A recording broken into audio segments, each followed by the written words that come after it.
I could sing a song for every bomb that flies, I'd sing each and all the days. If there were to be a verse for every dying child's cries, for every helpless father's gaze. If I could write a love letter to each corpse as it's carried, I'd never still my pen. If I had to stop a moment for each one as it's buried, I'd never move again. And the stocks are going up somewhere in America.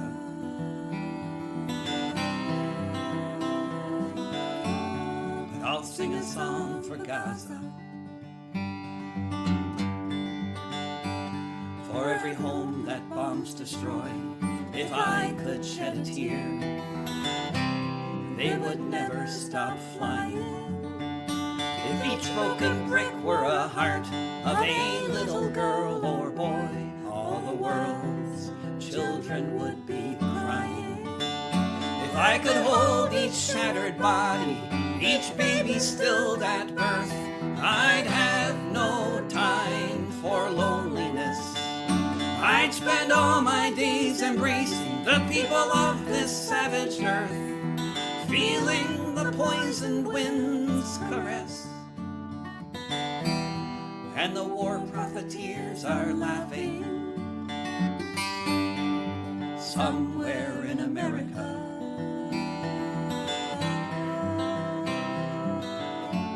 But I'll sing a song for Gaza.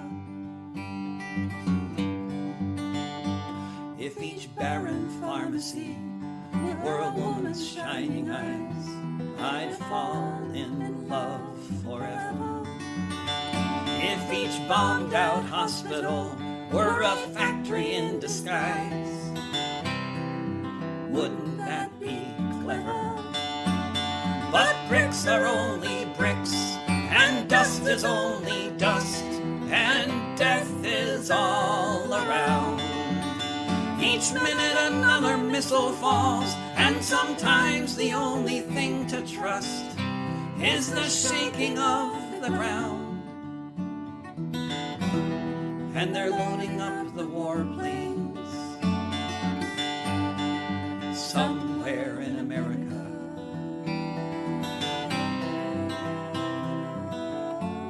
But I'll sing a song for Gaza.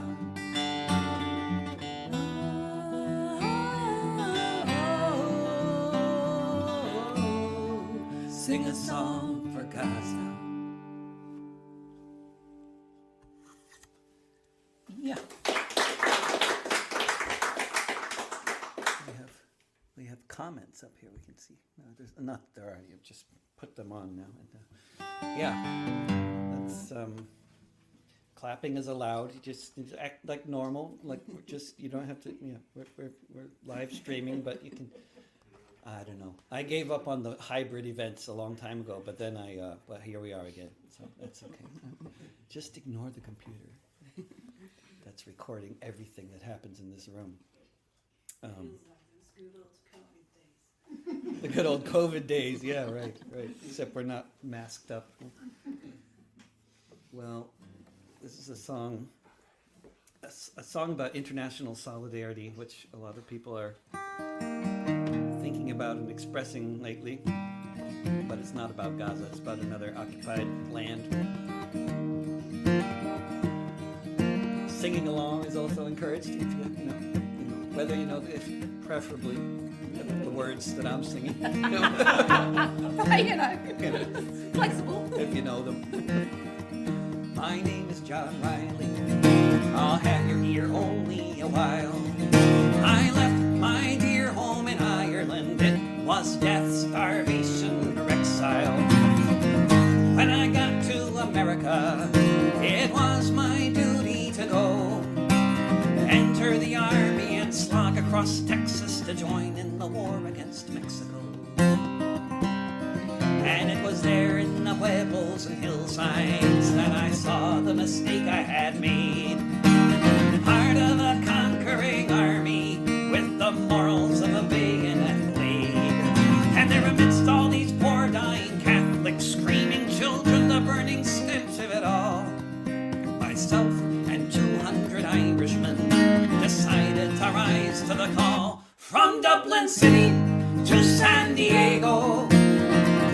witnessed freedom denied. So we formed the St. Patrick Battalion, and we fought on the Mexican side. We formed the St. Patrick Battalion, and we fought on the Mexican side. We marched neath the green flag of St. Patrick, emblazoned with Erangel Ra. Right with the harp and the shamrock, and the Libertad Republica. Just 50 years after Wolf Tone, 5,000 miles away, the Yanks called us a legion of strangers, and they can talk as they may. But from Dublin City to San Diego, we witnessed freedom denied. So we formed the St. Patrick Battalion, and we fought on the Mexican side. We formed the St. Patrick Battalion, and we fought on the Mexican side. We fought them in 5 major battles. Churubusco was the last. Overwhelmed by the cannons from Boston, we fell after each mortar blast. Most of us died on that hillside at the service of the Mexican state. So far from our occupied homeland, we were heroes and victims of fate. From Dublin City to San Diego, we witnessed freedom denied. So we formed the St. Patrick Battalion, and we fought on the Mexican side. From Dublin City to San Diego, we witnessed freedom denied. So we formed the St. Patrick Battalion, and we fought on the Mexican side. We formed the St. Patrick Battalion, and we fought on the Mexican side.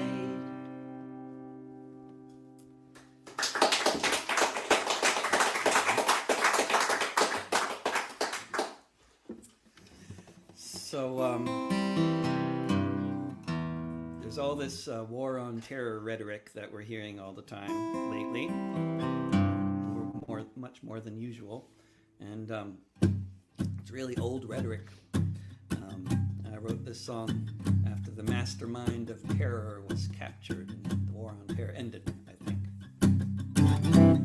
It was a commando operation of courage and skill. Navy SEAL helicopters flew in for the kill. They had a firefight, and they shot him in the head. Now the mastermind of terror, Bin Laden, is dead. For all those who love freedom, it's a glorious day. In D.C. and New York, they're chanting USA. Fatherless children clutching teddy bears.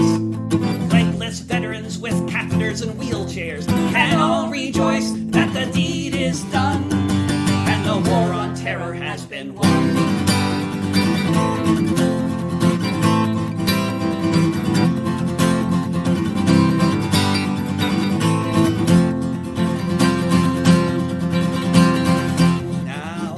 Of Afghanistan can look at the skies. They can fill the air with joyful cries as the call to prayer rings from shattered domes. They can all run out from the rubble of their homes. Now they know their parents didn't die in vain when they heard the roar of a jet plane. Now the whole village except 115 who died one morning unknown and unseen, and all rejoice that the deed is done, and the war on terror has been won.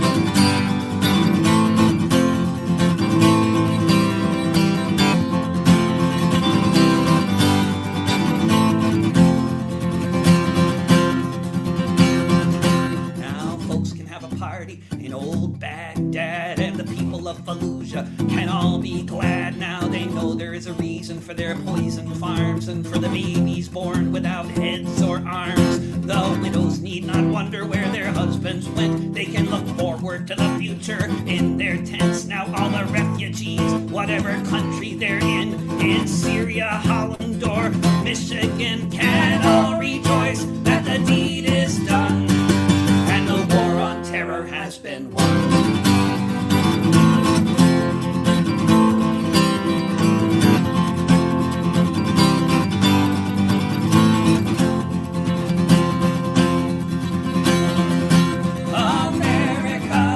America, God shed his grace on thee, and crown thy good with brotherhood from sea to shining sea.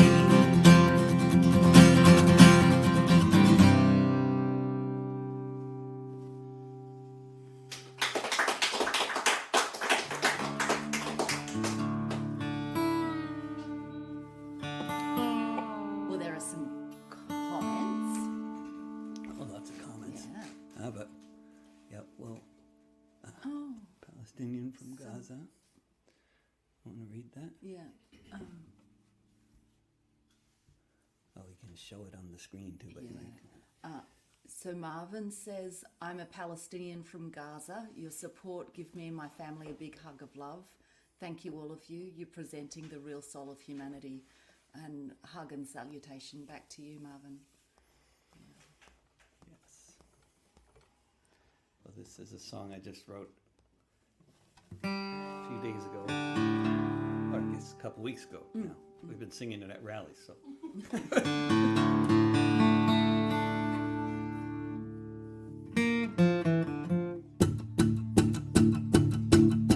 Story begins, they'll say, in the fall of 23, when the inmates in the prison camp broke free, attacking military targets, 400 soldiers dead. If you listen to survivors, so many of them said most others who were killed died during the fight, as the army came in, destroying everything in sight, smashing down the buildings upon fighters, upon kids. All the evidence suggests that's exactly what they did. And then the Air Force took no time at all to bomb hospitals and churches and to make the towers fall. The Western media just repeats the lies, while every minute or so another child dies, buried beneath the rubble of homes and schools and playgrounds, crushed just seconds after hearing the deafening sound of bombs exploding everywhere underneath the rock slide. Around the world, people shouting, stop the genocide. At least 10,000 killed in just the first 4 weeks. They killed 5,000 children to bomb the men they seek. But what's happened up to this point will pale in compare with the gravity of what I'm about to share. With more than 1 million children, it seems impossible to think the IDF wants no one to have anything to drink.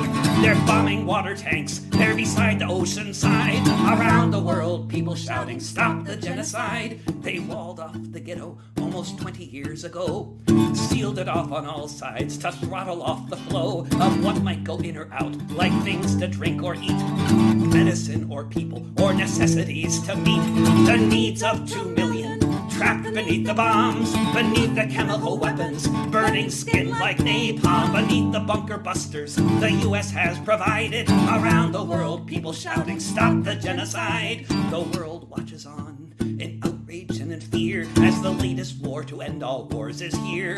Like the most deadly game of chess, the U.S. Navy in the harbor, as if to dare anyone to try to stop the slaughter, as the facts on the ground are more dire by the second. If we look into the future, how will this be reckoned? We can ask each other in the streets, marching side by side. The world, people shouting, stop the genocide. All of those who wondered, what would I have done the last time there was such a Holocaust as this one, are faced with the dilemma that's bursting at the seam. How to stop the madness of this Israeli regime?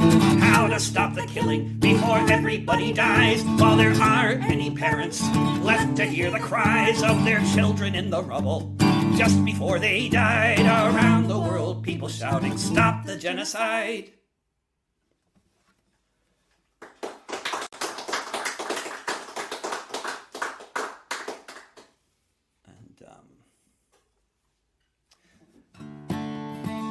Wrote this song a long time ago, and it's a really simple concept, and which was illustrated in 2018, 2019, when Palestinians were marching to the fence in Gaza every Friday after Friday prayers and being massacred every Friday for a year and a half. But the message they were bringing was a very simple one.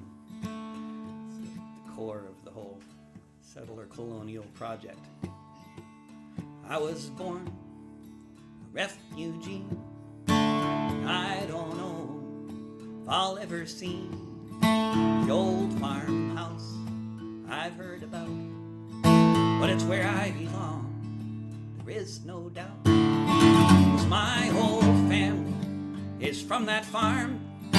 We never did nobody harm. And if you're confused by what you've heard, let me boil it down to a single word. I wanna go home. I wanna go home. I have heard my grandpa say that on the street most every day the neighbors' kids would kick a ball with my dad when he was small. We were Christians, they were Jews, but it was no big deal. Religious views, so it was strange when at the point of a gun across the river we had to run. I wanna go home. I wanna go home. We had Depke, we had songs, and we all knew where we belonged. We grew crops, life was good there in the land where Jesus stood. Now we're scattered everywhere, but there's no peace anywhere. And I'm just searching for some kind of sign, for some way back to Palestine. I wanna go home. I wanna go home. I wanna go home. I wanna go home.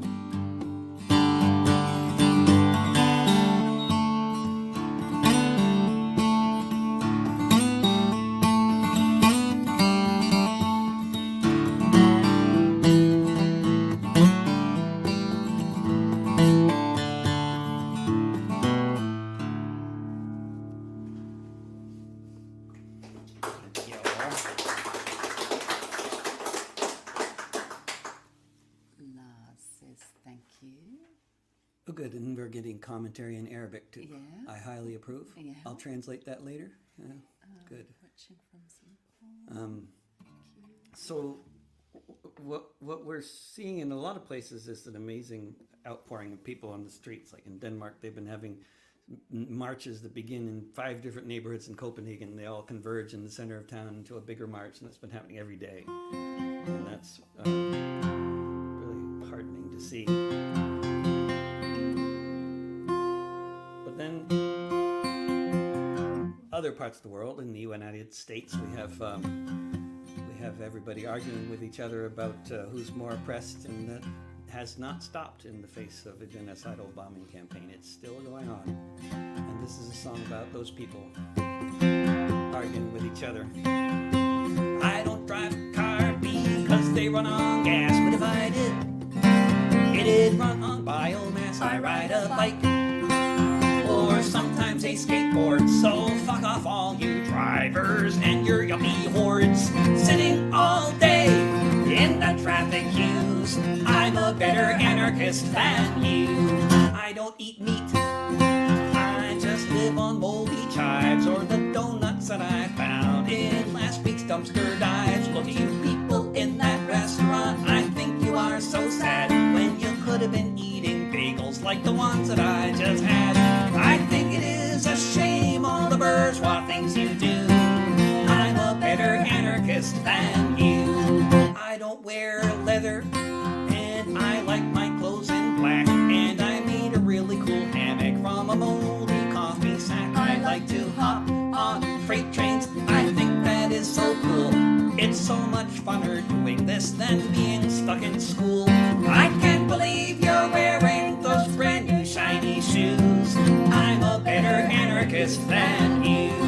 I don't have sex, and there will be no sequel because heterosexual relationships are inherently unequal. I'll just keep on moshing to anti-flag and crass until there are no differences in gender, race, or class. All you brainwashed breeders, you just haven't got a clue.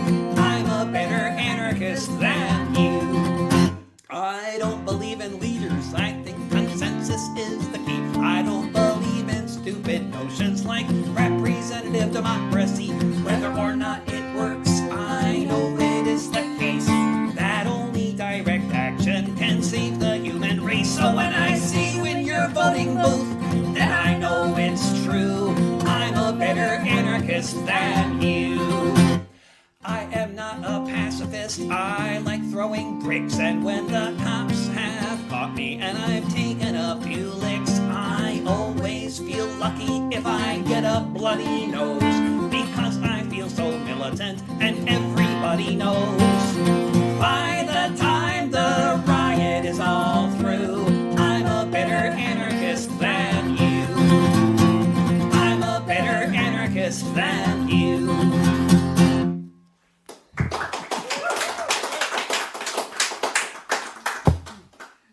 Someone. Utah and Oh, Denmark. sorry. Yes, says sorry they couldn't. Oh gosh, Kamala. Says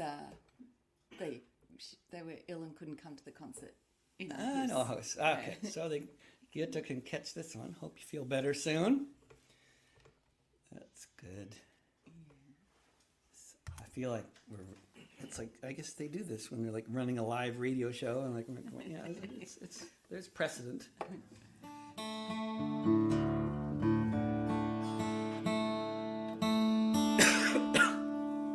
So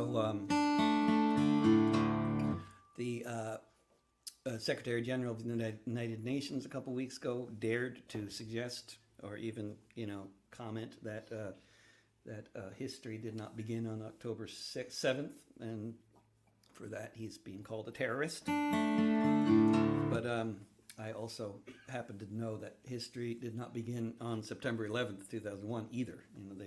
Neither one of these events happened in a vacuum.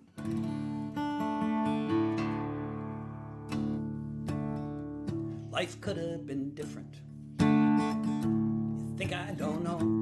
Could have been born in Paris or in the Wisconsin snow. But I'm from this desert, and here I will stand. I will meet you in the promised land. I went to college to be an engineer. Thought I'd do something useful. What good is that here? When your jet fighters bomb any buildings that stand, I will meet you in the promised land. The life of the fighter I didn't choose, but I love my people, and I can follow your cues. If destroying our world is your leader's command, I will meet you in the promised land.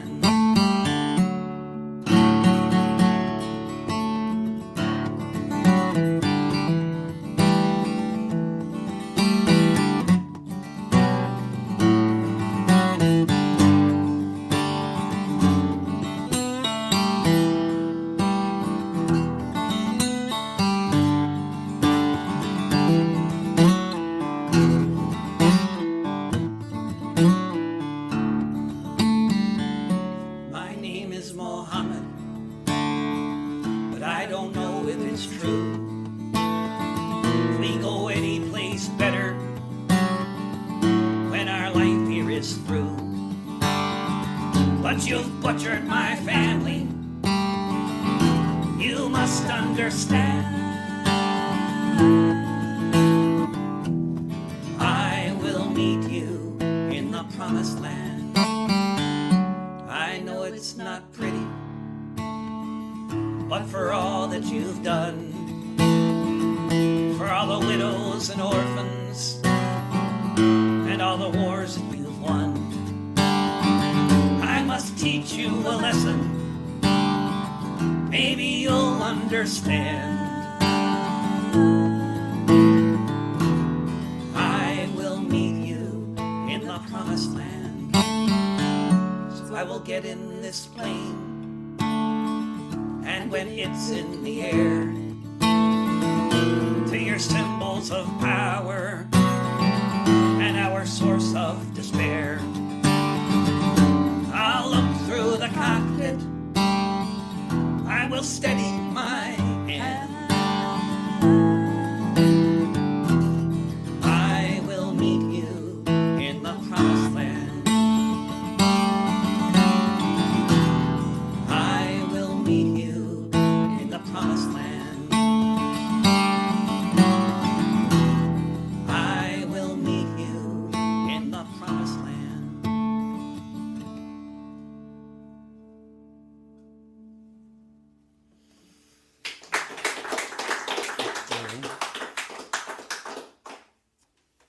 Let's see.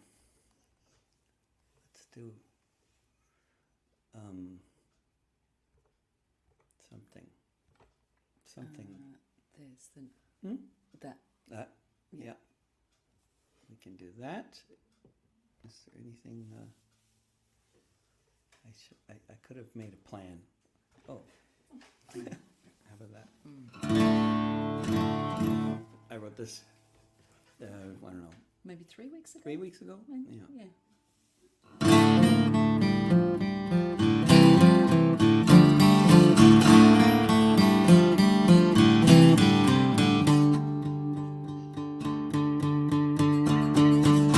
Hear the drones above your head. What were the last words that she said before she joined the thousands dead as the bombs rained down? See the fire in the sky, hear all of the children cry. The tower falls from way up high as the bombs rain down. See the dust rise everywhere, once it was a building there, then it crashed down from the air as the bombs rain down. Twisted bodies all around, a never-ending buzzing sound, the earthquake shaking all the ground as the bombs rain down.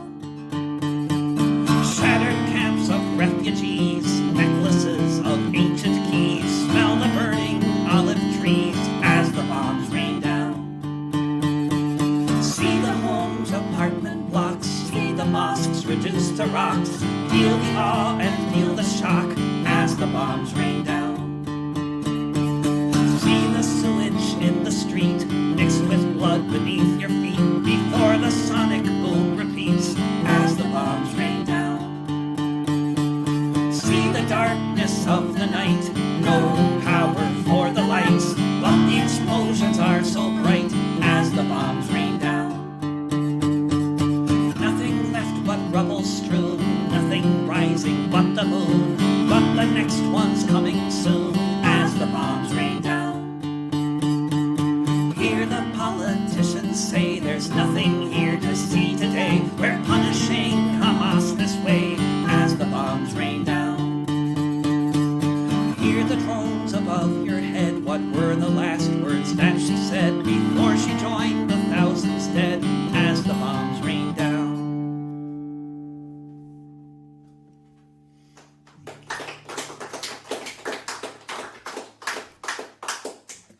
After the coup in Chile, backed by the CIA 50 years ago in 1973, there were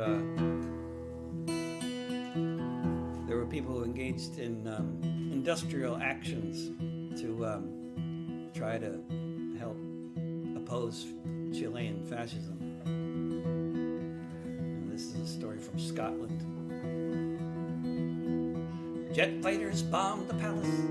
We all watched it on TV.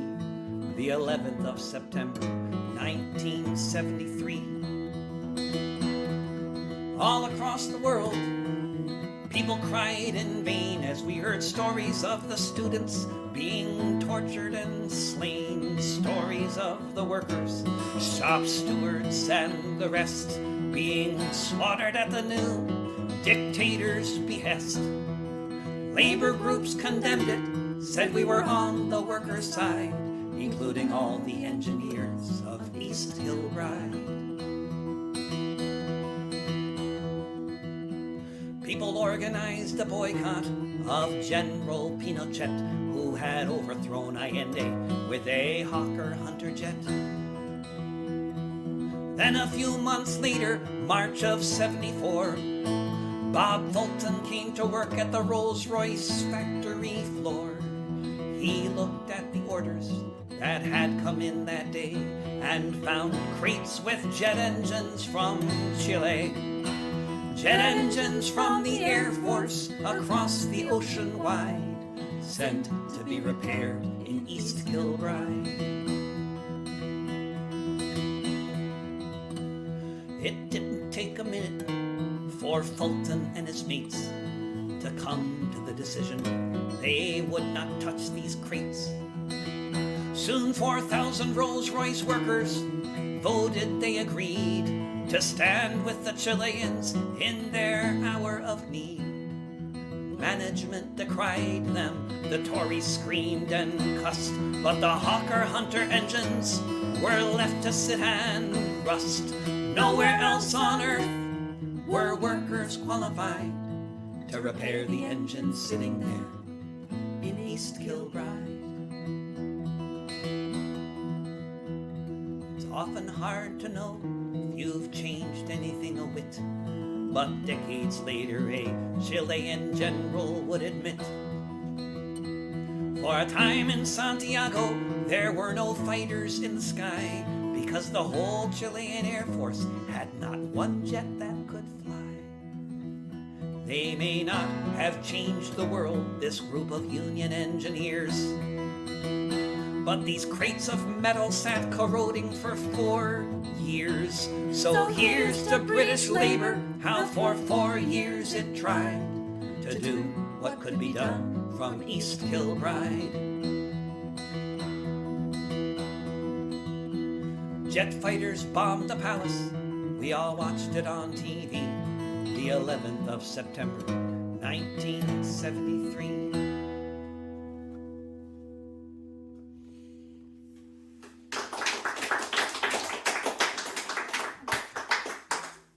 And right at around that same time, a few years earlier, 2 years earlier, some folks who were very, very much opposed to the war in the American war in Vietnam, as they call the war in Vietnam, the American war. They took another form of, I guess, industrial action could be a name for it, but more like piracy on the high seas. Direct action. Yeah, direct action.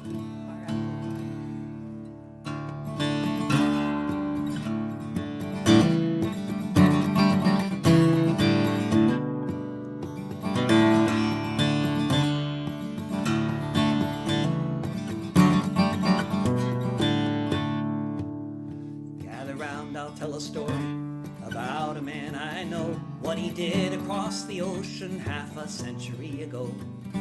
Death was raining from the skies all over Vietnam. Al and Clyde decided they had to try to stop the bombs. These two young men signed up to join the merchant marine, horrified by what they heard along with what they'd seen. They began to have discussions. They found a common goal. They joined the crew of the Columbia Eagle, and then they take control. The ship was full of napalm, heading across the sea to be loaded onto planes and be dropped upon the country to burn the skin off people beneath it at the time. They vowed to break the law to prevent a greater crime. They thought they'd spend their lives in prison, or more likely they would die. But Clyde and Al agreed that at least they had to try to sail to Cambodia with all the napalm as well, where it might remain forever, the bombs that never fell.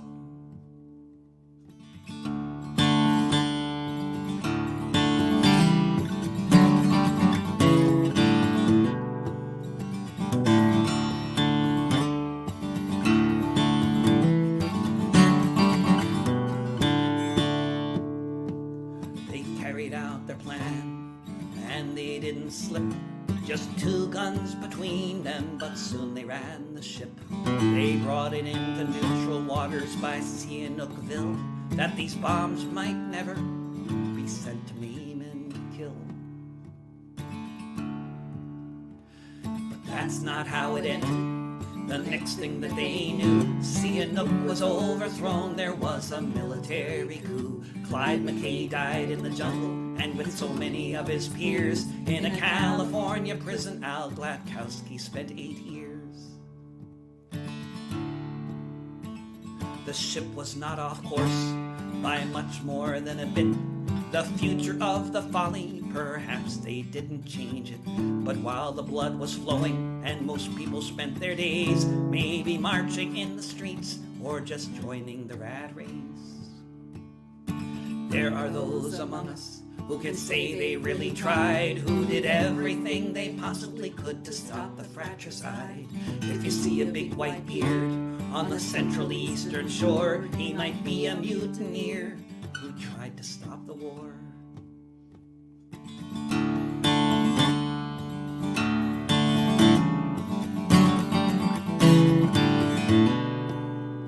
Gather round, I'll tell a story about a man I know, what he did across the ocean half a century ago.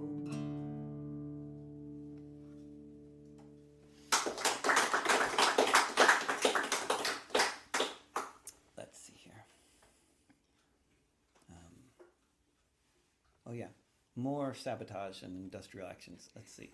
It's, That's a bit of a theme. yeah. The most exciting thing that's been happening for the past 2.5 years in my orbit, or within my radar, is in England and Scotland. There's a group called Palestine Action that's been trespassing on the factory floors of Elbit Systems, which makes arms and ammunition for the Israeli military. And they trespass onto the floor of the factories with sledgehammers and smash everything in sight, sometimes doing millions of dollars worth of damage. Eventually they get arrested, they go to prison for a few hours, they get let out, the Crown tries to prosecute, and they continually get found not guilty because of the proportionality defense, which doesn't seem to be working for Julian Assange, but it works for these folks who, under the proportionality defense, because Elbit Systems is aiding and abetting a government which is continually committing war crimes, which are illegal under British law, then even though they continue to make these weapons in Britain and continue to violate their own laws by doing so, people smashing the factory are enforcing British law, essentially. So they get found not guilty because proportionately they are just correcting a wrong, and the proportionality defense just says, well, the wrong here is the war crimes, and what they're doing here is irrelevant in comparison. So It's in proportion to the crime that they're preventing. So I don't know how much of a Which is the opposite of the being in proportion to what Israel is doing. Yeah, right? Yeah. And I don't know what kind of parliamentary majority they're going to need to actually change this law, but hopefully they don't have it. But I wrote them a theme song. Protests were going on, they were going on for years. And then Palestine Action started smashing up the gears. And that's when the people got up off of their seats, took their families into town and blockaded the streets. For 3 days and nights you could hear the hammers swing, though no one knew for sure what the future might bring. They knew one thing for certain: these weapons of war must not be sent to the ports they're heading for. So this is a note to Elbit Systems: you will be shut down when the sledgehammers of justice come to town. After smashing up equipment and smashing a whole bunch, a lot of folks began developing a hunch. The cops took 3 full days to send anyone inside, and after 15 hours they let the charges slide. It seems the prosecutors understood the climb: British companies aiding and abetting war crimes. The factory in Oldham had to close its gate, and the muralists in Palestine said that's smashing great. So this is a note to Elbit Systems: you will be shut down when the sledgehammers of justice come to town. All around the country, hammers being swung, showing civil disobedience is stronger than the tongue.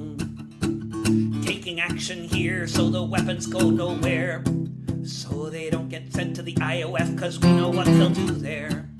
And so does the Prime Minister and the men who he supports, selling weapons to war criminals who don't want to go to court, who don't want to face the facts of what they've done, where the bullets go when they're fired from the guns. So this is a note to 12-bit systems. We will be shut down when the sledgehammers of justice come to town. This is a note to 12-bit systems. You will be shut down when the sledgehammers of justice come to town. When the sledgehammers of justice come to town. Unarikum, unarikum, unarikum, unarikum.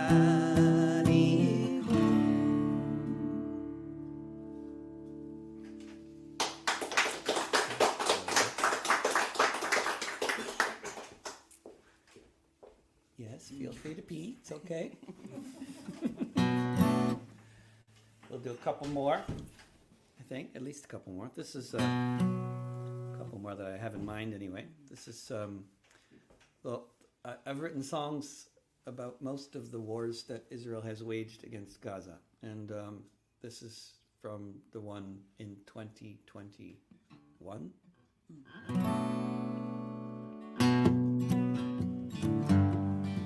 If you've seen the footage of those 12-story apartment blocks collapsing underneath the bombs, they should look familiar to anybody that lived through September 11th.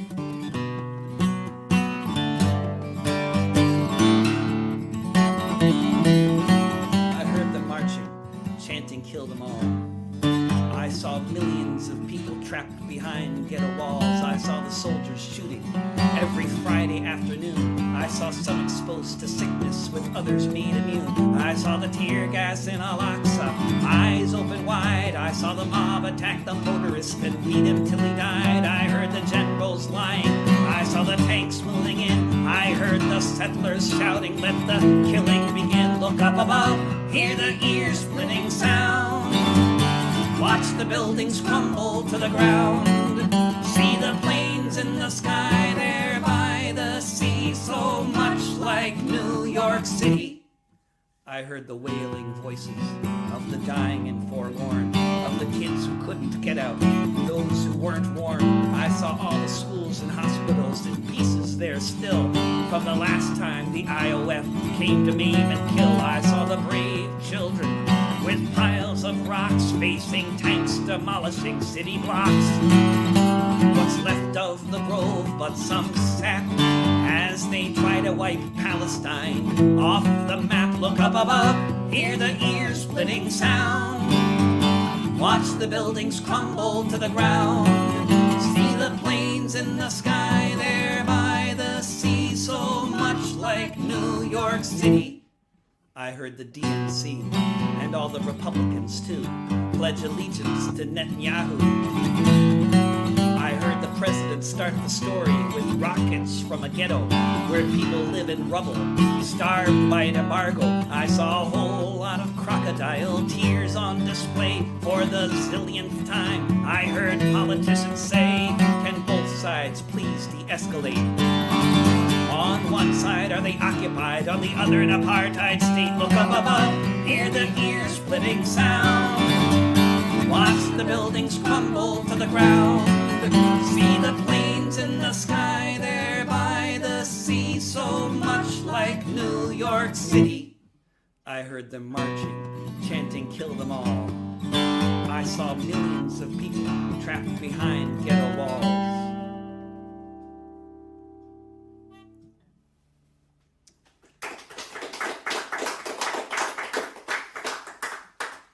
And we will end on a hopeful note. No, No, we won't. no. I mean, we will hope. I think we will. I think we will, but we we might do something can't. else We first. can't not sing. Oh yeah, no, we have to do that. Which one? You thinking of they're building a wall? Or? Oh, we have to sing that too. Oh yeah, okay. We've also got to sing. Oh yeah, No, you're quite right. And I think I would like to say just something in response to a comment Good, someone what do we- made. Just songs can be about more than just you should do this thing. That's all I want to say. A song might be about you should understand this thing, and they want to tell us that there's no way to understand what happened on 9/11, or there's no way to understand how the people of Hamas could have made the attacks that they did. You can be explaining something. Whether or not people decide, oh, I'm going to do that too. That's not necessarily what a song is for. Yeah, understanding is not the same as justifying or rationalizing. Right? Yeah. That's a very important distinction that is lost on the internet world generally. And the BBC apparently. And the BBC and NPR and ABC and yeah, and the German Oh, yeah. media. I don't know about all the different medias. I just know about the ones that have English language broadcasts, like France, Germany, Britain. They all suck. Australia. Yes. Canada. I definitely attest to the Australian media sucking. The United States especially, but actually the Australian media is possibly worse. It's so embarrassing. Oh. I mean, Rupert Murdoch came from there, so you know, what do you expect? Yeah, and speaking of BBC, they used to play this on BBC, this song. Then the guy who played it got fired.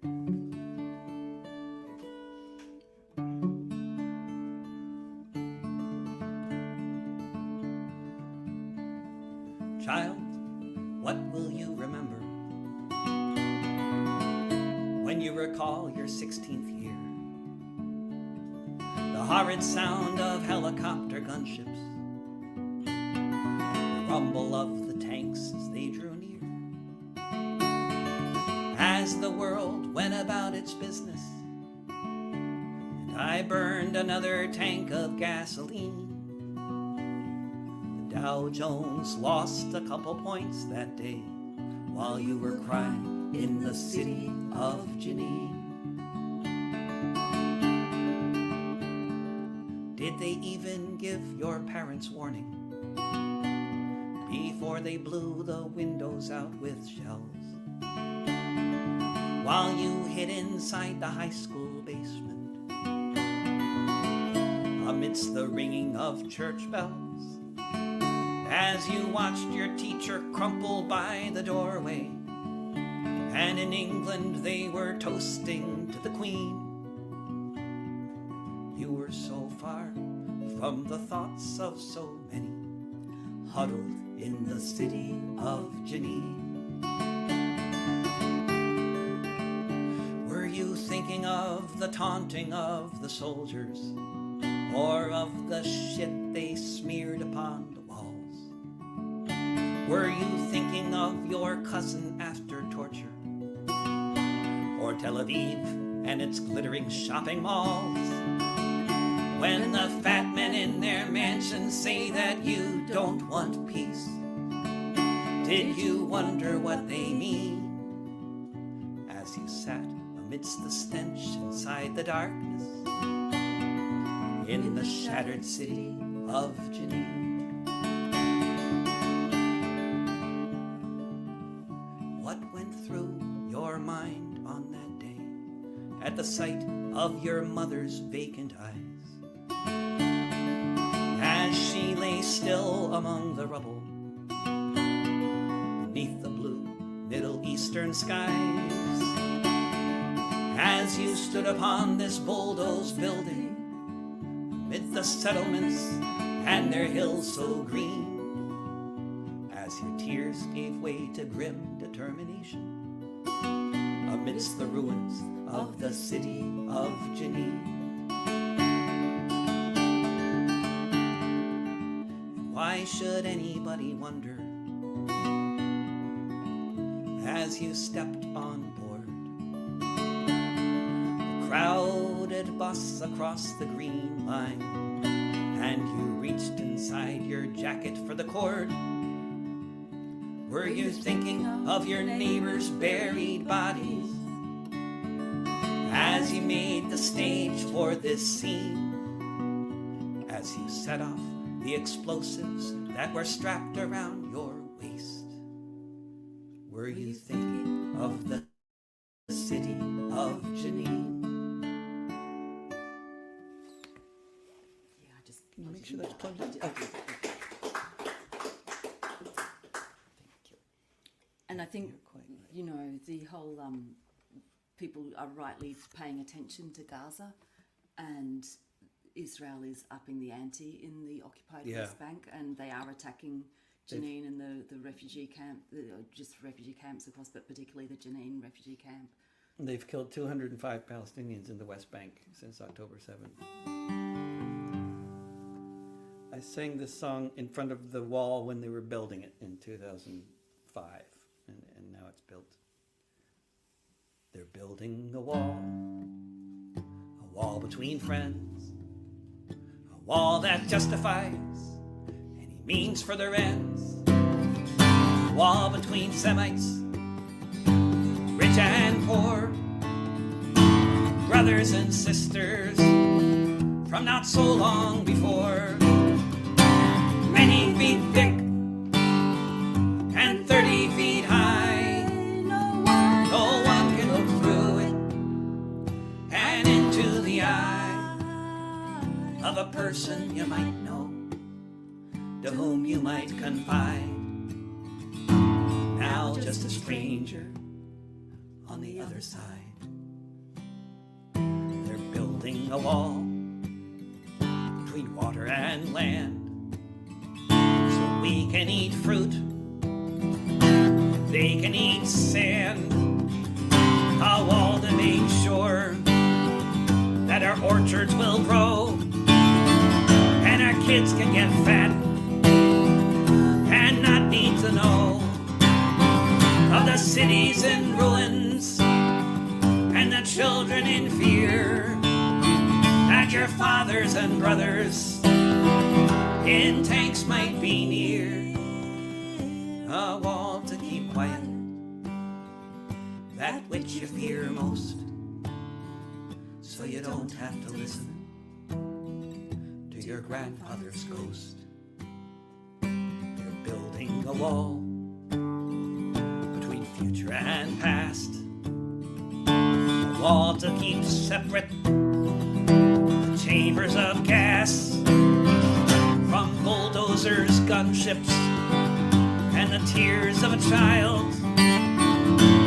Dignity, love, and all honor defiled, to remove reality from your facts on the ground. A wall to keep distant the terrible sound of the houses that crumble and the children that die. A wall to keep separate the truth from the lie. They're building a wall at such a cost.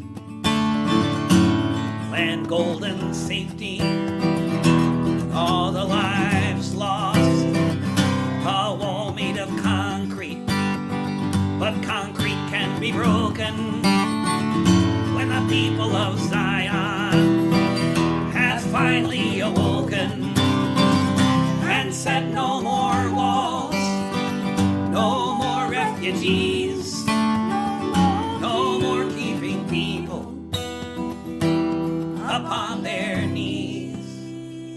And then the history books will someday recall, before apartheid was ended, they were building a wall.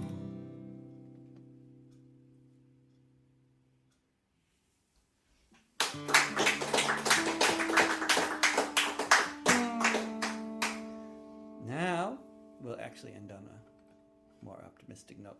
This is exactly what needs to happen, and isn't. But the idea has been around for a long time, and it's a very good idea.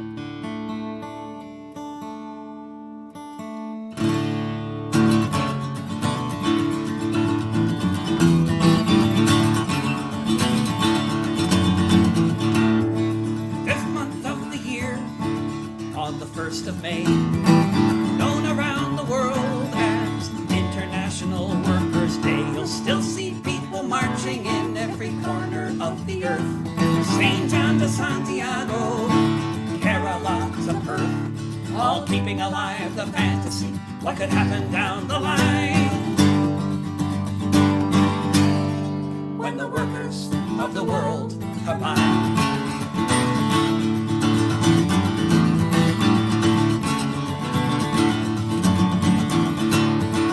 You can see us gathering early in the morn. Some are celebrating the shackles we have shorn, while so many billions are just waiting for the moment that we might stop losing the class war, when someday we can all say, yeah, we're doing fine. When the workers of the world combine.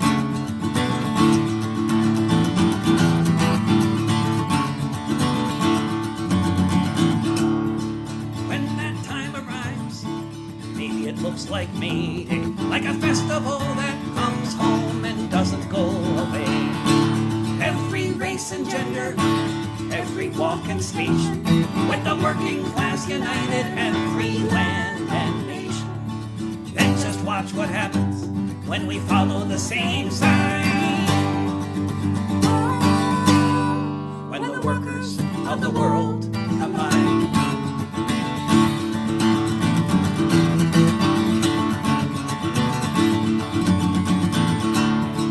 Fifth month of the year, on the 1st of May, known around the world as International Workers' Day.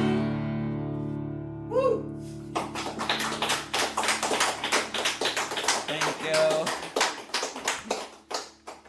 Dank u wel.